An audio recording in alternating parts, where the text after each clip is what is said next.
नमस्कार साथी, स्वागत है आप सभी का आईटी एग्जाम में। आज जो वीडियो का टॉपिक रहने वाला है ये हमारा एक तो है आंसर की को लेकर के, दूसरा है ग्रेस नंबर को लेकर। ग्रेस नंबर आप लोग जानते हो, ग्रेस मार्क्स जो मिलते हैं, यानी कोई भी स्टूडेंट यदि एक दो नंबर से फेल होने की कगार पर खड़ा है तो उसको एक या फिर दो नंबर देकर के पास कर दिया जाता है। वो किन किन को नंबर मिलते हैं उसे वो ग्रेस मार्क्स बोलते हैं, उसके बारे में चर्चा करूंगा। पिछली बार कितना कितने नंबर मिले थे, और सबसे पहले ये जो आंसर की है इस पर सबसे पहले मैं बात कर लेता हूं कि कैसे आप ये कब तक आएगी। सबसे पहले तो ना तो आएगी तो भैया ये जो आप लोग जानते होंगे, रिजल्ट की जो डेट आपकी लिखी हुई है 15 सितंबर लिखी गई है कि 15 सितंबर को आपका रिजल्ट आएगा।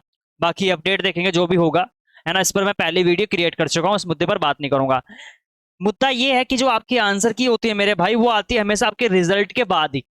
आप रिजल्ट से पहले इसको नहीं देख सकते। आंसर की होती कैसी है आप लोग स्क्रीन पर देख सकते हो। देखो मेरे पास स्टूडेंट की आंसर की है, ये कैसे आपको मिलेगी वो मैं भी बताऊंगा। कैसे आप इसको डाउनलोड कर सकते हो अपनी आंसर की को, वो मैं आपको अभी बताऊंगा। और सबसे पहले जो लोग पुराने छात्र हैं उनको पता है, लेकिन नए वाले छात्रों को नहीं पता होगा। उस प्रकार से आपकी आंसर की होती है। जब आपका रिजल्ट आ जाता है तब ये आपको आंसर की डाउनलोड करने का ऑप्शन मिलता है। इसमें क्या होता है, इसमें सारा पता लग जाता है कि आपने कौन सा ऑप्शन चूज किया था और करेक्ट आंसर कौन सा है, वो सारा इसमें लिखा हुआ होता है मेरे भाई। समझे मेरी बात को कि करेक्ट आंसर कौन सा है और कौन सा आपने लगा रखा है। मान लीजिए अभी ये वाला क्वेश्चन है, घूर्णन क्षेत्र प्रकार अल्टरनेटर का उपयोग करने का क्या फायदा होता है। तो स्टूडेंट ने लगा रखा है चूज ऑप्शन, यानी कि ये स्टूडेंट ने चूज कर रखा है ऑप्शन, लेकिन इसका जो सही आंसर वो ये है ऑप्शन नंबर बी।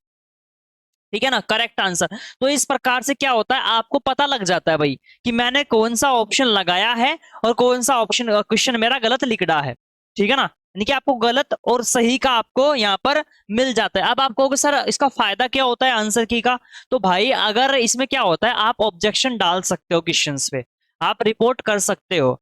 यानी कि मान लीजिए आपको लग रहा है ये सवाल बिल्कुल आपका सही है, ठीक है, लेकिन फिर भी गलत माना है, तो आप उस पर रिपोर्ट डाल सकते हो, ऑब्जेक्शन डाल सकते हो। उसका ये फायदा होता है आंसर के का। ठीक है ना, तो ये तो बात होगी। तो ये आएगी कब मेरे भाई, तो सबसे पहले सुन लो मेरे बात, जब आपका रिजल्ट आ जाएगा ना, ठीक है, रिजल्ट के बाद ही आपकी जो आंसर की है वो आपको देखने को मिलेगी। ठीक है, रिजल्ट के बाद। रिजल्ट कब आएगा, 15 सितंबर के बाद आएगा मेरे भाई, 15 सितंबर के बाद आएगा, है ना। उसके बाद फिर आप लोग अपनी आंसर की डाउनलोड कर पाओगे। अब डाउनलोड करनी कैसे है, ठीक है, वो मैं आपको एक बार बता देता हूं कि कैसे आप अपनी आंसर की देख सकते हो। तो आंसर की डाउनलोड करने के लिए आपको क्या करना पड़ेगा, एनसीवीटी के ऑफिशियल साइट पे आना पड़ेगा। मैंने गूगल में सर्च कर दिया एनसीवीटी MIS, ये गवर्नमेंट की वेबसाइट है, डीजीटी। ठीक है ना, देखो गवर्नमेंट डॉट लिखा है, तो भैया एनसीवीटी की ऑफिशियल वेबसाइट पे चले जाओ। वेबसाइट का लुक आपको इस प्रकार से मिलेगा। फिर यहाँ पर आपको ट्रेनी का ऑप्शन मिलता है, ट्रेनी वाला ऑप्शन। ट्रेनी वाले ऑप्शन में क्लिक करोगे तो यहाँ पर ट्रेनी प्रोफाइल का ऑप्शन मिलेगा, इस ट्रेनी प्रोफाइल के ऑप्शन पे क्लिक कर दीजिए। फिर यहाँ पर आपको डिटेल्स पूछेगा, यहाँ पर अपना रोल नंबर डालना है, father name, date of birth, ये कैप्चर कोड आपको डाल देना है। ठीक है, मैं ये डाल करके बता रहा हूँ आपसे। आपको क्या काम करना है मेरे भाई, जब आपको प्रोफाइल खुलेगी तो आपको रोल नंबर डाल देना है। रोल नंबर जब आप डालोगे तो स्टार्टिंग के 2 जीरो हटा करके उसके आगे आर आपको लिख देना है। क्या लिख देना है, आर। सुन लेना, मैं पहले ही क्लियर कर रहा हूं इस चीज को। अभी आपकी आंसर की नहीं आई है, आपके आंसर की आएगी रिजल्ट के बाद। ठीक है, लेकिन यदि आप सेकंड ईयर के छात्र हो, आपको फर्स्ट ईयर का भी देखना है अपना आंसर की, तो आप इस प्रकार से भी देख सकते हैं, या फिर जब आपकी आंसर की आ जाएगी तब आप इसी मेथड से अपना आंसर की देखोगे। ठीक है ना, तो इसमें दिखती कैसे है, देखो फादर नेम में आप यहाँ पर भर दोगे, मैं भर दूंगा क्योंकि मैंने सिक्योरिटी पर्पज के लिए अभी नहीं भर रहा हूँ मैं। ठीक है ना, अभी यहाँ पर इसका ये कैप्चर कोड आपको यहाँ पर डालना है, 882F R। ठीक है ना, इस पे क्लिक करके फिर सबमिट के बटन पे क्लिक करूंगा। मैं फादर नेम भर के यहाँ पर भी सबमिट कर देता हूँ, क्योंकि मैंने सिक्योरिटी पर्पज थोड़ी रखनी पड़ती है भाई। तो सबमिट के बटन पर जैसे आप लोग क्लिक करोगे तो आपके सामने आपकी प्रोफाइल खुल जाएगी भाई। ठीक है, प्रोफाइल खुलने के बाद आप नीचे की सब साइड आओगे तो यहाँ पर मिलता है व्यू एग्जाम सेंटर का ऑप्शन यहाँ पर। ठीक है ना, यहाँ पर व्यू एग्जाम सेंटर का ऑप्शन मिलता है, तो मैं यहाँ पर क्लिक करता हूँ व्यू एग्जाम सेंटर पर।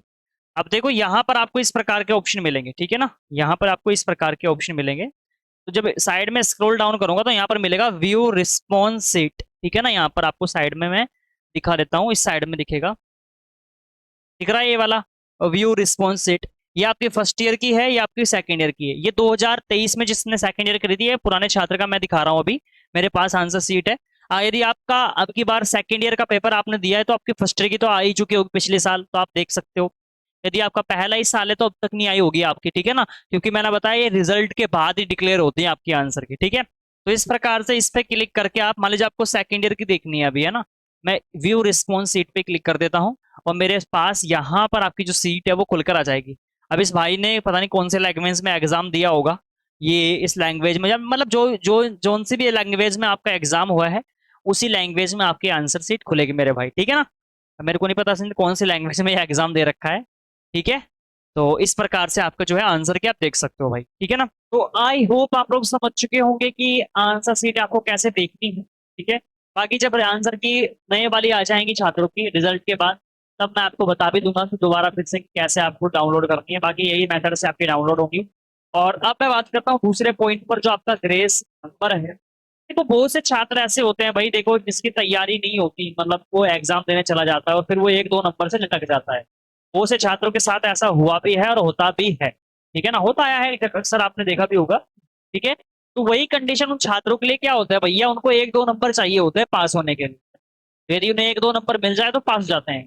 तो यहाँ पर गवर्नमेंट क्या करती है, डीजीटी तो उनको क्या करती है, एक या दो नंबर देकर के उनको पास कर देती है, ठीक है। ये कितना मिलता है आपको, देखो ग्रेस नंबर लगभग लगभग 5 से 6 नंबर आपको फ्री के मिल जाते हैं, 5 से 6 नंबर, ठीक है ना। यानी कि मान लीजिए आपके 5 नंबर कम है पास होने में, 6 नंबर कम है, तो आपको ग्रेस मिल जाता है। जैसे पिछले साल का अगर मैं आपको रिजल्ट दिखाऊं तो यहाँ पर स्टूडेंट के क्या था, यहाँ पर आप लोग देख सकते हैं ट्रेड थ्योरी में 33 में से 33 नंबर आए हुए हैं इसके भाई के, ठीक है ना। मतलब सॉरी, 100 में से 33 नंबर चाहिए पास होने के लिए और 33 ही नंबर इसके आए हैं, तो उसको 100% यहाँ पर ग्रेस नंबर मिला है, ठीक है ना। तो पिछली बार कुछ छात्रों को मिला था भैया ग्रेस नंबर, जो एक दो नंबर से लटक गए थे, ठीक है। उसी प्रकार से एम्प्लॉयबिलिटी स्किल में भी यही चीजें हुई है, ठीक है ना, कि भाई 17 नंबर चाहिए पास होने के लिए और 17 इनको दे दिए, ठीक है ना, पास कर दिया गया, ठीक है ना। बाकी किसी को एक दो नंबर की जरूरत पड़ी तो वो दे करके उसको पास कर, यानी कि 33 नंबर चाहिए पास करने में, एक दो नंबर दे करके उसको फालतू करके पास कर दिया। तो ऐसी मतलब ग्रेस नंबर मिल जाता है, क्योंकि पिछले बार के मैं अकॉर्डिंग बता रहा हूँ, ठीक है ना। पिछली बार मिला था भाई छात्रों को ग्रेस नंबर, तो अब की बार भी मिलेगा ही मिलेगा, जब पिछली बार मिला, ठीक है। तो वैसे तो उन छात्रों को दिक्कत है ना, भाई जो पढ़ने वाले हैं, जो पढ़ के गए हैं, जिन्होंने क्लासेस रेगुलर ली है, उनको तो कोई प्रॉब्लम नहीं है। लेकिन भैया वही जो एक दिन पहले किताब खोलते हैं वो तो लटकेंगे ही, है ना, उन्हें तो खतरा इस चीज का होता है ना। तो भाई मिल जाता है ग्रेस नंबर, कहने का मुद्दा ये है फुल एंड फाइनल। बाकी आंसर की को लेकर के आप चिंता मत कीजिए, जैसी और अपडेट आएंगी, है ना, रिजल्ट को लेकर के, रिजल्ट के बाद जैसे आंसर की डाउनलोड होना स्टार्ट होते हैं मैं आपको सूचना दे दूंगा, ठीक है ना। बाकी कैसे आपको देखनी है आंसर से क्या होती है वो मैं सबको आपको इस बारे में बता चुका हूँ, ठीक है ना, आपको पता लग जाता है, ठीक है। और ऑब्जेक्शन आप कैसे डालोगे क्वेश्चन में, अगर आपको किसी भी क्वेश्चन में दिक्कत लग रही है तो उसके बारे में अगली वीडियो लाऊंगा, जब आपका रिजल्ट आ जाएगा, जब आपकी आंसर की आ जाएगी, कैसे आपको आगे क्या कार्रवाई करनी है, यदि आपको कुछ भी प्रॉब्लम लग रही है तो वो उसके बारे में अलग से बात करेंगे अलग वीडियो में, ठीक है ना।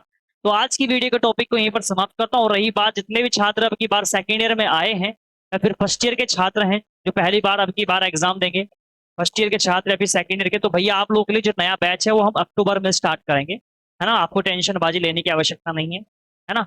एडमिट जब स्टार्ट होगा, मैं स्टार्ट करने को जब करूंगा स्टार्ट तो मैं आपको इन्फॉर्म कर दूंगा, आपको चिंता करने की आवश्यकता भी नहीं, ठीक है ना। अभी माइंड फ्रेश कर लो, 10 दिन 5 दिन बच रहे हैं आपके पास, 5 दिन मान लो 10 तारीख होगी, 5 दिन के बाद रिजल्ट आ जाएगा। उसके बाद फिर मैं आपको अवेयर कर दूंगा क्या क्या चीज आपको करनी है क्या क्या नहीं करनी, वो सब मैं आपको बताऊंगा, ठीक है ना। 5-6 दिन है अपना मौज मस्ती कर लो, ठीक है ना।